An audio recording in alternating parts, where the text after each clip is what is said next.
Assalamualaikum and a very good afternoon to all of you. So we are from Group F. Today we are going to present about coordination compound of chromium hexacarbonyl with the chemical formula of CrCO6. So this is our group members. So there are 7 points we are going to present today. So the first one is the synthesis of chromium hexacarbonyl. So CrCO6 can be prepared under a high pressure of carbon monoxide in order to form high yield of the product. So this process starts with the reaction of CrCl3 with the carbon monoxide with the presence of phenol reagent, which is phenyl magnesium bromide in the ether solution. So this reaction will produce CrCO2 6H54, which is an unstable intermediate compound. So this unstable intermediate compound will undergo next reaction with sulfuric acid to produce chromium hexacarbonyl.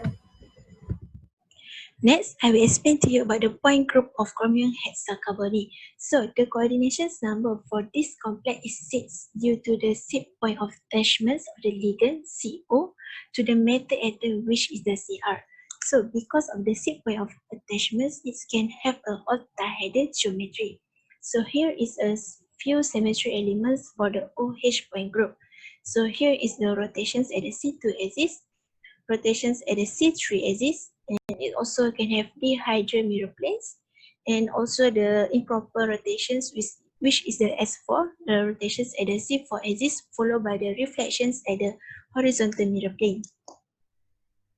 Next is the ligand field theory. So for the ligand field theory, we consider how the orbital overlap to form a bond. So as we know that CO is a strong field ligand which have a triple bonds. So due to these strong field ligands, it can have a pi-accepted ligand, and this pi-accepted ligand will fit that at the pi symmetry around the metal ligands axis, which is the lower than the T2G metal. Meanwhile, the pi antibonding with occupations by the ligand, which is the CO. And mostly the pi acceptor orbital on the ligands usually have a high energy compared to the D metal orbital.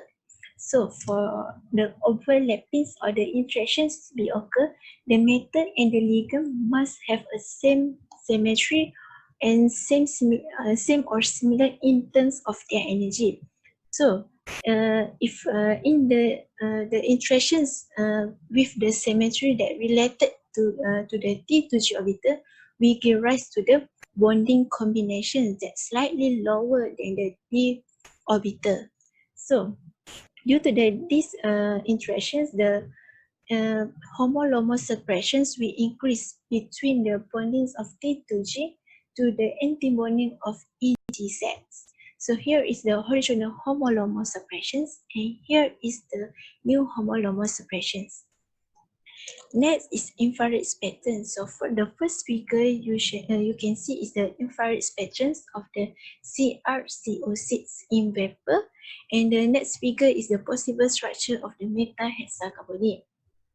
So if you can see here is the one sharp and strong bonds that at the wave number of 2000 cm negative ones, and at these regions is for the C triple bond stretchings.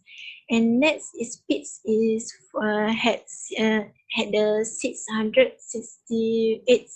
The wave number is 668 cm negative ones. Is either the CO bendings or the CRC stretching vibrations. So mostly for the complex of the CrCO6, is we have a symmetry of the OH, but if distinctions could be made between the polar and the quaternary of the bonds in the metal, the structure that we can see is the tetragonal bipyramidals of the D4 symmetry, and the spectrum that can be seen adalah which is two infrared active, which is the CRO stretching. Next, we move to the magnetic properties of chromium hexacarbonyl. So that in hexacarbonyl, the chromium consists of no charge, which is we will consider it as a zero valent. So that this compound will be neutral and consists of a strong field ligand, which is carbonyl. The expected configuration for a chromium is 4s2 3d4, but it is actually 4s1 3d5. Okay, this is happened due to the fully filled and half filled electronic configuration that have a lower energy, and hence it will possess an extra stability. So that since the carbonyl is a strong field ligand, it will pair up the electrons at the T2G level first, uh, because it is harder for the electron to jump to the EG levels since the splitting parameter is larger due to the strong field ligand in the complex of chromium hexacarbonyl. Hence, it will occupy a low spin complex, so that the nature of the complex will be diamagnetic. So we will move on to the geometry of CrCO6. The metal atom of this compound is Cr with the oxidation state of 0, and the deconfiguration of Cr is D5S1.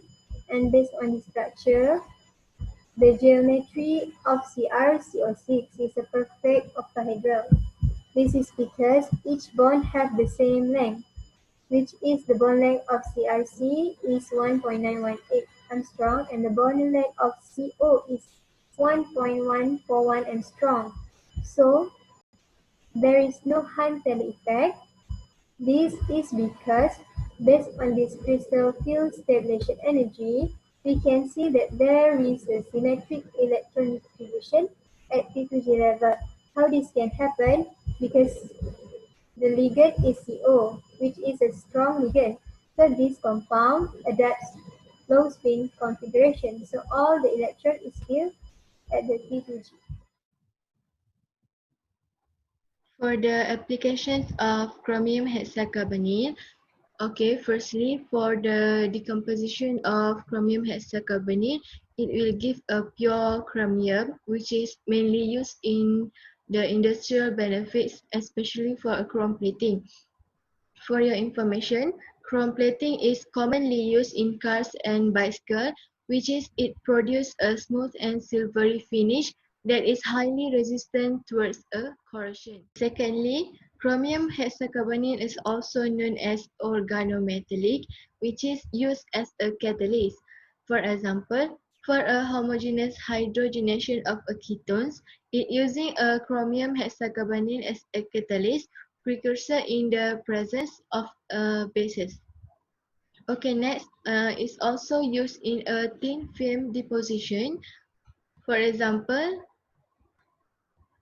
chromium oxide thin films was prepared by a chemical vapor deposition from a chromium acetyl acetonate and chromium hexacarbonyl. Okay, last but not least, chromium hexacarbonyl is commonly used in a research and laboratory purpose. Okay, that's all from us, Group F. Hope you understand and enjoy the presentation.